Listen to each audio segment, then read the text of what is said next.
ఈ సేవ అనే విధానాన్ని తీసుకొచ్చారు. దాని మంచి సర్వీసెస్‌ని మన దగ్గరలో ఉన్నటువంటి కేంద్రానికి వెళ్లి అందుకోవడం అన్నట్టు. దాని తర్వాత కాలంలో ఈ సేవ అని మార్చారు రాజశేఖర రెడ్డి. తర్వాత చంద్రబాబు వచ్చిన తర్వాత దాంట్లో మరిన్ని సేవలు యాడ్ చేసుకొచ్చారు. అది విజన్.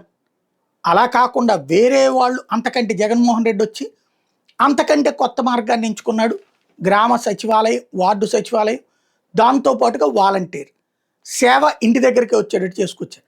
దీనికి ఆల్టర్నేటివ్గా మేము కనిపెడతాం అని చెప్పినటువంటిది వాట్సాప్ గవర్నెన్స్.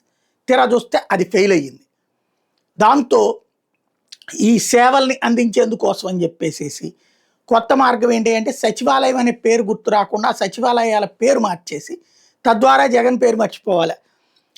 ఇప్పుడు స్వర్ణ గ్రామ, స్వర్ణ వార్డు అని నామకరణాలు అనమాట. అంటే స్వర్ణ గ్రామ సచివాలయాలనే కాకుండా స్వర్ణ గ్రామ అని పిలుస్తారట, స్వర్ణ వార్డు అని పిలుస్తారట. ఆ పేరే వింతగా ఉంది. అంటే వీళ్ళ స్వర్ణాంధ్రాన్ని గుర్తుకు తెచ్చుకోవాలి, కానీ ఎబ్బెట్టుగా ఉంది ఆ పదజాలం. ఇప్పుడు రైతు భరోసా కేంద్రాన్ని రైతు సేవా కేంద్రంగా మార్చారు. అక్కడ కూడా అంతే, జగన్ తీసుకొచ్చిన స్కీమ్కి పేర్లు మార్చుకోవడం తప్పించి చక్కగా అక్కడ అన్ని సదుపాయాలు అందుతుంటే దాన్ని మార్చేసి అస్తవ్యస్తం చేయడం. ఎప్పుడైనా సరే గత ప్రభుత్వాల సేవల్ని మరింతగా మెరుగ్గా అందించి ప్రజలకి చేరువు కావాలి, కానీ గత ప్రభుత్వాల సేవలు బాగా అందుతుంటే దాన్ని డిస్టర్బ్ చేసి పేర్లు మార్చి మన పేర్లు పెట్టుకుంటే ప్రయోజనం అన్నది ఆలోచించుకోవాల్సి ఉంది.